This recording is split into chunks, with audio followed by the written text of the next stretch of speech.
para conversarmos um bocadinho sobre as vossas intervenções e tentar unir ou desatar ou atar pontas que estejam aqui soltas, ou descabelar, exatamente. Não sei se vale a pena tirar o microfone, não? Se calhar fazemos-lo circular, sim, é melhor. E quem desejar intervir, portanto, estejam à vontade, senão avanço eu para quebrar o gelo. Então, avançamos. Eu trouxe-vos provocações que espero que dialoguem com o que vocês nos apresentaram. É uma provocação para os três. Talvez vos possa também dar pistas que fui anotando de leitura para recuperar algumas das partes que vocês foram apresentando ao longo das vossas exposições. E a provocação é a seguinte. Portanto, assim num sentido muito lato, e que espero que depois se comece a apertar o círculo. E se, em vez de pensarmos Brandão como um escritor da memória, da escuta, de todas as palavras que vocês foram convocando, se tivéssemos de o assumir como um escritor fundamentalmente do desassossego? Alguém que desconfia tanto dos mortos quanto dos vivos, tanto da paisagem quanto até da própria possibilidade de sentido. E agora dou algumas pistas para unir com o que vocês têm, com o que vocês nos trouxeram. Portanto, aquilo que vocês descreveram, a ética da escuta, a filosofia dos mortos, a luminosidade da paisagem, seriam realmente pilares ou seriam antes sintomas de um mal-estar mais profundo? E obviamente que também temos que ter em conta aqui o contexto histórico, não é? Ou seja, quase uma impossibilidade de relação. Eu vejo isto, e são só pistas que vocês podem ignorar ou ir atrás delas, no caso do Pedro, com a palavra fantasmas. Foi o que me fez ali. E como não avançaste tanto por aí, por uma questão de tempo, se quiseres ou se te apetecer ir por aí, fica essa sugestão. No caso do Duarte, mais uma provocação mais dirigida. Quando dizes que existe uma filosofia dos mortos em humus, até que ponto é que não estamos aqui involuntariamente a filosofar um gesto que em Brandão às vezes quase que parece radicalmente antifilosófico, ponto de interrogação? Ou seja, uma recusa de uma certa inteligibilidade. É uma provocação que me suscitou. Ou seja, não será possível ler humus aqui como a desmontagem de uma própria ideia de filosofia e não necessariamente como a sua reformulação? Para o Tiago, ao defendermos aqui a questão da luz na configuração da paisagem brandoniana, não estaremos a correr o risco de harmonizar excessivamente um universo que é já estruturalmente dissonante, instável, grotesco, e poderíamos usar aqui outros termos. Ou seja, a luz que identificas e que me parece que é estruturante não poderá ser aqui um disfarce, uma camada ilusória que encobre esta paisagem essencialmente deformada. Vem-me à cabeça a palavra anti-paisagem, não sei. Ou seja, o que é que acontece à leitura que em Brandão, se assumirmos que em Brandão a luz não revela, mas desfigura? Pronto, era esta a provocação assim geral. Se quiserem discorrer um pouco sobre ela, feel free. Começo eu. Se quiseres, pela ordem da apresentação. Pode ser.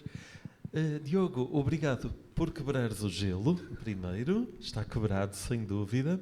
Obrigado pela provocação. Deixa-me reformular. Em vez de uma escuta ética dos mortos, em vez disso, desassossego. Então aqui vai a minha contra-provocação ou provocação de provocação. Mas a escuta ética dos mortos é desassossego, precisamente. Ou seja, não é uma contradição entre dois caminhos divergentes. Um alimenta-se do outro. Escutar o morto é entrar imediatamente num desassossego, porque a solidão solipsista do vivo, essa sim é tranquila. Essa é sossegada. As coisas entram em desassossego quando há um outro, pode estar vivo, pode estar morto. Se estiver morto é pior, até porque no pensamento mágico ninguém morre de morte natural. Todos somos assassinados. Sempre que alguém morre, alguém matou, alguém desejou a morte daquele cadáver. Portanto, a partir daí, estamos em conflito. Não há natureza não há morrer de velhice, etc. Não existe natureza, existe sempre crime. E então entramos num território detetivesco, que é outra figura desperdiçada aqui, sacrificada. Além do fantasma, era preciso também o detetive. Então estou aqui a meter-me em grandes problemas. Para falar do fantasma, pois é, o fantasma não coube aqui, embora estivesse sempre a aparecer ao mesmo tempo. O morto ressuscitado, de alguma maneira, é o fantasma também. Então era preciso outro caminho, que era reler Humus à luz dos filmes de terror, por exemplo. E o que é o zombie, por exemplo, a própria aparição do fantasma, a possessão pelo espírito, etc. E tentar compreender porque é que o filme de terror faz medo e porque é que Humus faz medo, muito medo. É um texto que faz um medo terrível, de tirar o sono a qualquer um. Porquê? Porque é que para nós não é só papéis impressos com tinta, como diz Pessoa, mas sim por terror. O que é que em nós fica aterrorizado? Porque é que o fantasma nos faz medo quando deveríamos acolher o fantasma de braços abertos? E a este nível, bom, não me quero estender demasiado, mas só mais isto. Um filme de terror que resolve a questão de maneira mais lógica é O Sexto Sentido. Bem, passe aqui a low culture e de repente o blockbuster. O Sexto Sentido é a história de surgimento de fantasmas assustadores que deixam de ser assustadores quando a criança ouve o pedido dos fantasmas. Aqueles fantasmas parecem assustadores, mas na verdade eles estão a precisar de um favor. Eles pedem que alguém entre os vivos faça alguma coisa por eles. Isto bate muito certo com as tradições populares, em que o fantasma assusta primeiro, mas basta pararmos um bocadinho e prestarmos atenção e vemos que o fantasma pede que se pague uma dívida que ficou por saldar, que se acenda uma vela na capela no alto do monte, porque a promessa ficou por cumprir. Uma vez feito isto, o fantasma desaparece, ou aparece uma última vez para agradecer o favor. E de repente o fantasma tornou-se amável outra vez. Então o susto está do lado dos vivos. O fantasma em si não é assustador. Os seres vivos é que são assustadiços. O que é uma pequena, grande diferença. Então passo esse para Pois, os zombies realmente era importante explorar também o Raul Brandão à luz da literatura gótica e de terror, que ele também de alguma forma obrigado, está a comentar, não é? Está a receber, não é? Os mortos são simultaneamente os impulsos, as taras, as pulsões reprimidas, não é? E fazem também uma pressão muito forte para eclodir, não é? Por isso é que ele diz que os túmulos estão gastos de um lado pelos passos dos vivos e do outro pelo esforço dos mortos, não é? Há uma pressão de ambos os lados e o túmulo pode ser o tal tecido que deixa passar e confundir os reinos, as coisas que estão separadas, incluindo também os animais, a natureza. Eu acho que isso é uma tónica importante do Humus, é precisamente essa confusão entre os vários reinos e a perda de uma noção de hierarquia entre os vários reinos. Não sei se eu disse isto de forma clara na minha intervenção. Há poucos animais, René. Há muitas árvores e poucos animais. Pois, mas também estão envolvidos sobretudo o vegetal, não é? Pela tal mixórdia, não é? Que envolve. Sim, de facto, os animais não estariam muito presentes. É mais a natureza, no mundo natural no seu todo, não é? Obrigado. Eu tive o privilégio de ser o último a falar nesta ronda, não só agora, mas também nas apresentações. Portanto, talvez por isso consiga ver a unidade, para recorrer aqui ao Kant, a unidade nas três. Eu esqueci-me de projetar, ou não pude projetar os últimos 2 diapositivos, que são passagens dos pescadores, mas que tocam precisamente na questão dos mortos e no contraste com os vivos em Raul Brandão, e que vai diretamente ao âmago das apresentações anteriores. Portanto, eu, para responder à pergunta, às questões que puseste, Diogo, eu queria se calhar salientar, tal como Raul Brandão terá falecido em 1930 e nasceu no século XIX, eu queria começar por salientar a atualidade de Raul Brandão, porque esta questão da convivência com o morto, esta questão de um luto difícil, será cada vez mais uma questão dos tempos em que vivemos, porque por várias razões sociais e económicas, nós somos, aqui na Europa, no velho continente, seremos cada vez mais comunidades e sociedades que conviverão com a decadência, fruto de alguma ruína demográfica. Veremos cada vez mais ruínas a acumularem-se, mais dados sobre o passado a acumularem-se, e esse peso da história, esse fardo do que foi, torna-se a certa altura insuportável para os vivos e para o futuro, porque há uma tentação, há uma certa até volúpia dos presentes continuarem os contemporâneos continuarem a prestar um respeito aos vivos, mas por outro lado eles também querem nos enterrar para poderem prosseguir a sua própria vida, porque portanto, há aqui uma mediação entre conviver com os mortos, mas só a um ponto em que eles não puxem os vivos para os seus sepulcros. E isto, tal como nos textos que eu analisei, nas obras que eu analisei, eu penso que, voltando à minha tese última sobre a própria metodologia de Raul Brandão, está estreitamente ligada à escrita, porque Raul Brandão, quando vive algo, quando vai aos Açores, quando percorre a Madeira, quando percorre a costa portuguesa, e eu acho que poderíamos também alargar esta forma de viver os acontecimentos para as restantes obras, o que Raul Brandão, quanto a mim, percebe é que o sujeito, ele próprio, quando vive os acontecimentos, não se apercebe do que realmente está a viver. Não se apercebe de todas as dimensões que estão ali em causa.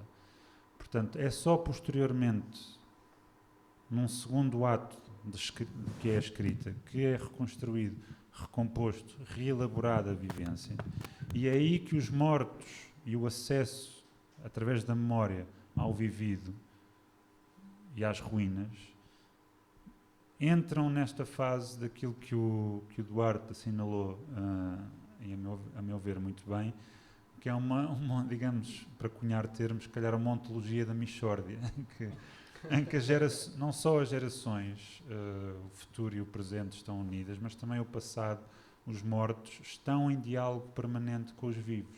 Só que o interlocutor é sempre o escritor. Portanto, a Mnemosyne, a musa, era a musa de muitas artes. Portanto, só através da memória, só através desta rememoração ao inglês latinizado, que não passou para o português, através desta recollection, portanto, é que eu vou vou recoligir tudo o que vivi e acrescentar mais à minha experiência, e tenho acesso à verdadeira natureza da minha experiência e do que é que as coisas são, e isto é muito Walter Benjamin. Portanto, a hermenêutica, o convívio com objetos e a interpretação é a forma de conhecimento da modernidade. Nós não vivemos com as coisas, nós temos de interpretá-las, precisamente porque a modernidade, fruto da aceleração, deixa na sua passagem uma acumulação de resquícios, de despojos, de ruínas. Portanto, para responder à última questão, Diogo, penso que sim, penso que a luz não é tanto o que revela, ou não revela só o que está na paisagem, mas é o que permite entrever algo mais que está subjacente à paisagem, algo de subterrâneo, e que em Raul Brandão, como eu tentei mostrar, pode ser a saudade, pode ser a tragédia do universo, podem ser os mortos, e acho que há aqui uma cúpia dissolve, acho que há aqui uma volúpia por o próprio Raul Brandão dissolver-se na paisagem, na luz, para reencontrar aquilo que é uma verdade, a verdade maior do ser. Portanto, acho que não tenho muito mais a acrescentar. Maravilha, eu acho que isto complementa muito bem as excelentes intervenções dos três. Se calhar fazemos uma... Sim, Vasco, diga. Miguel Carmo escreveu no livro o verbete sobre o colorante. Algumas imprecisões, mas enfim, tem importância. Mas ele põe a questão dos mortos. Ele escreveu-vos aos mortos. Brandão escreveu-vos aos mortos. É o que Miguel realmente diz. E eu penso que sim, penso que realmente temos de concluir que assim é, que os mortos têm uma presença diferente, como o Pedro também foi colocando, em diferentes posições. E mesmo na questão dos Açores, e como vou dizer em relação ao Corvo, quando ele chega ao Corvo e vê essa suspensão de tudo, eu acho que ali há um momento de consciência absolutamente extraordinário. Quer dizer, ele foi a um lugar onde tudo o que ele disse, escreveu e ainda vai escrever está lá. E ele queria ir ao Corvo por outras razões, pela questão do comunitarismo, etc. Mas quando ele chega lá, ele vê outra coisa que, no fundo, eu acho que é uma síntese dele próprio. Não é?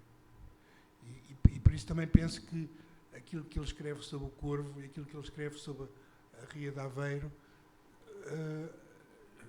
plasmaram-se nos sítios. Quer dizer, ninguém vai a esses sítios sem pensar no que o Brandão escreveu. Quer dizer, ele fundiu-se completamente. Quer dizer, Agora está na própria paisagem. não, quer dizer, não vais à Ria de Aveiro sem lembrar essas passagens. Não é? É impossível. E isso é absolutamente extraordinário. Sobretudo para um autor em que o cenário da sua própria obra é uma black box como nós estamos, não é? Porque ele também... vocês tinham dito, acho que foi o Paulo, que o Guebre e a Sombra não é assim tão bom. Eu acho absolutamente extraordinário.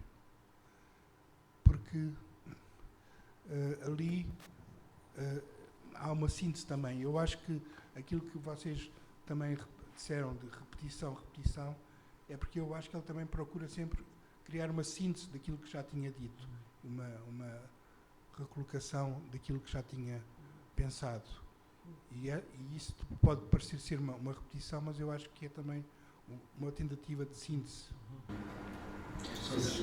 Esta frase, a própria paisagem, só depois que eu entendi bem, talvez buscando mais, que lembra um pouco aquele clichê de só percebemos bem as coisas quando as perdemos, mas acho que é algo que sintetiza muito bem esta metodologia ou a vivência do Brandão, é escrever para os mortos. E de resto este tema da variação e da repetição durante a tarde também seguramente será convocado. Há comunicações que vão tocar nesse ponto e obrigado Vasco. Também estamos aqui a desvelar um bocadinho do que será a sua intervenção já de seguida.